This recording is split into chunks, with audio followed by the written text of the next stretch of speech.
close till I get up. Time is barely on our side. I don't wanna wait. Halo teman-teman, perkenalkan nama saya Rina Solgracia Lumi, kelas 4 Fakultas Keperawatan Universitas Pembangunan Indonesia Manado. Di sini saya akan menjelaskan tentang metode pendidikan kesehatan. Metode pendidikan kesehatan. Metode bisa diartikan sebagai tata laksana atau suatu cara atau suatu langkah yang bisa menjadi suatu rangkaian. Metode pendidikan kesehatan merupakan pendekatan yang digunakan dalam proses pendidikan untuk menyampaikan pesan kepada sasaran pendidikan kesehatan, yaitu individual, kelompok, dan massa. Metode pendidikan kesehatan terbagi menjadi 3 bagian, yaitu individual, kelompok, dan kelompok massa.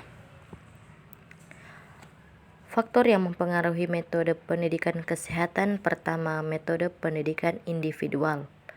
Metode individual bersifat individual digunakan untuk membina perilaku atau membina seseorang yang mulai tertarik untuk melakukan perubahan perilaku. Bentuk pendekatan yang digunakan dalam metode ini adalah bentuk pendekatan interpersonal. Inter artinya antar dan personal artinya orang, jadi antar orang. Jadi metode ini yang kita gunakan pada antar individu. Makanya bisa dibilang dengan one by one atau 1 lawan 1. Contohnya yang kita bisa gunakan ada 2, yaitu ada metode konseling dan ada metode komunikasi interpersonal. Kedua, metode pendidikan kelompok. Metode tergantung dari besar sasaran kelompok serta pendidikan formal dari sasaran. Pertama, kelompok besar. Yang dimaksud kelompok besar di sini adalah apabila peserta penyuluh lebih dari 15 orang. Metode yang baik untuk kelompok besar adalah 1. Ceramah. Metode yang baik untuk sasaran yang berpendidikan tinggi atau rendah.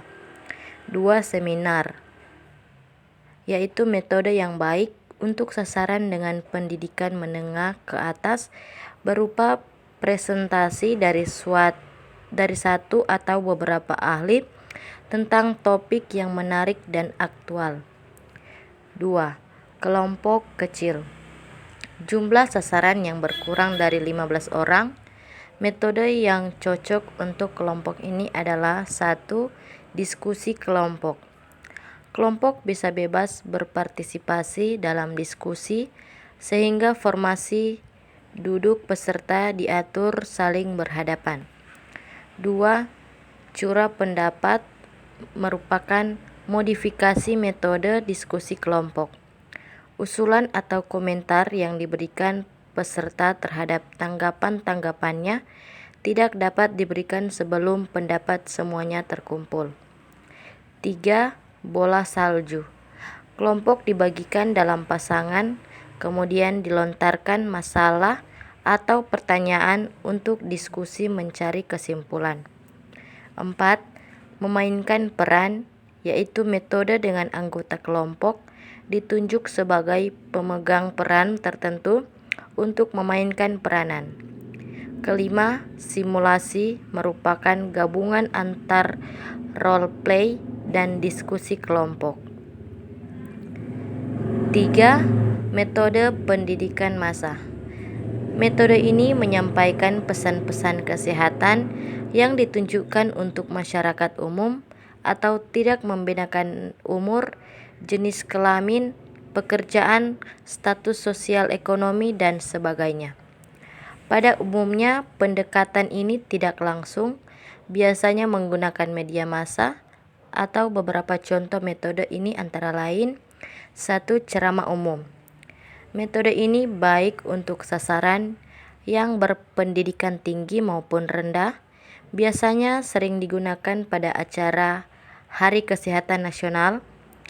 pejabat berpidato di hadapan massa rakyat untuk menyampaikan pesan-pesan kesehatan. Kedua, pidato atau diskusi melalui media elektronik.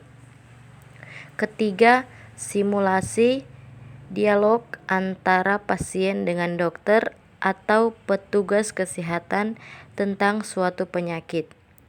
Keempat, artikel atau tulisan yang terdapat dalam majalah atau koran tentang kesehatan.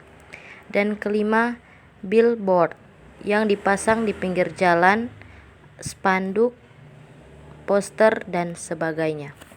Halo teman-teman, bagi teman-teman yang baru lulus SMA atau SMK, mari bergabung bersama kami di UNPI Manado.